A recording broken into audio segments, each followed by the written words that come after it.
Namaskar. Hello everyone.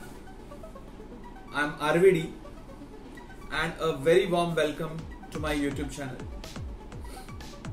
Today in this video we'll be looking at the next topic of my playlist, a course on analysis of algorithms. So in this we will be introducing the concept of asymptotic growth functions, which we have discussed in the previous video. So as you know that there are three asymptotic growth functions or asymptotic notations. So in this one we will be looking at the first out of that, and for the further videos we'll be introducing the remaining growth functions as well. Fine, so let us start. So here we'll have topic number 4, Big O notation. So let us start with the definition of Big O notation. See, Big O notation is the basic concept behind that is a upper bounding function. So Big O notation is considered as a upper bounding function, and because of that it will be mapped with worst case. Okay, so let us look at the definition. Now when we have to define Big O, we'll be comparing f of n with g of n. So I will say f of n is Big O of g of n if and only if, or in the other way I can say f of n is upper bounded by g of n if and only if.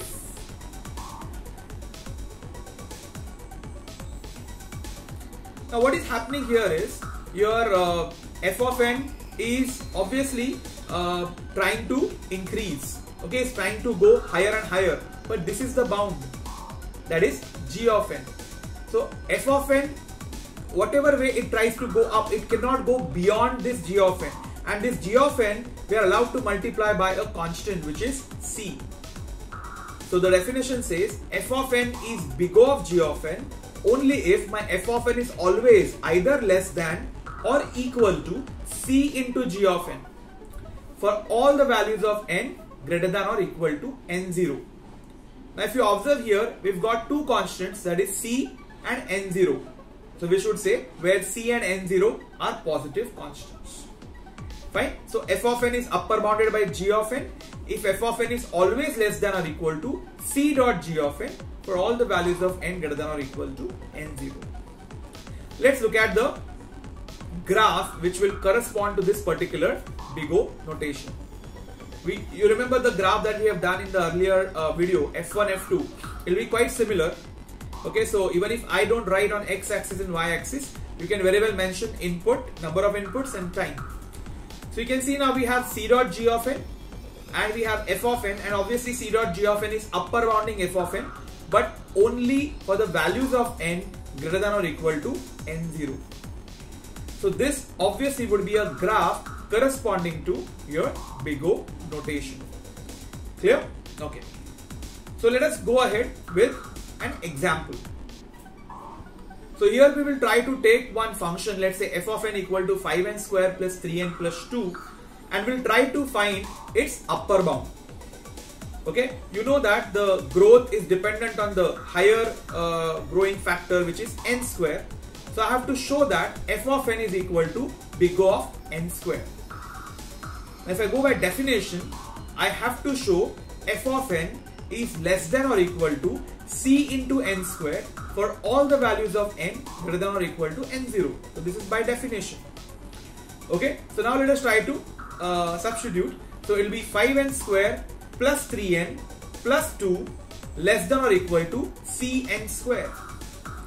Okay, similarly for the values of n greater than or equal to n0. Now if I want to take a tight bound, c has to be the next integer.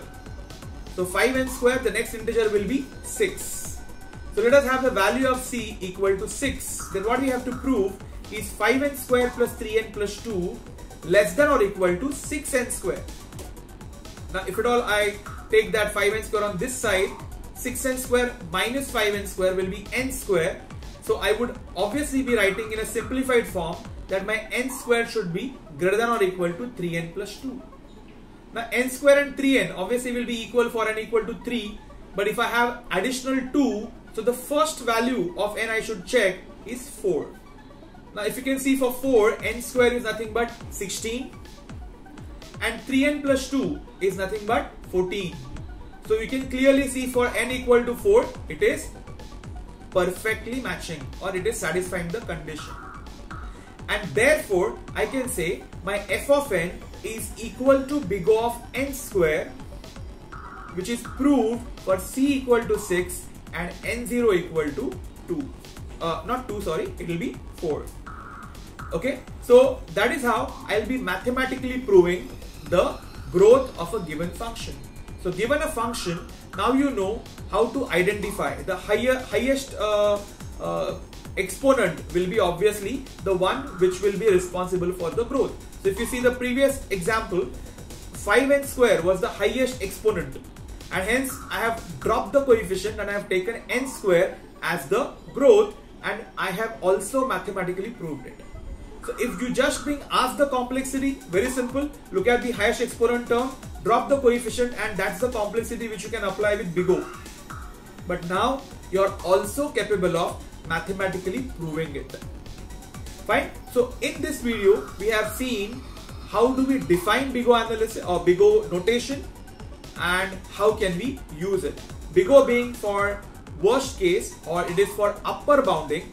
You will always find big O being used very frequently for giving the estimate of the function.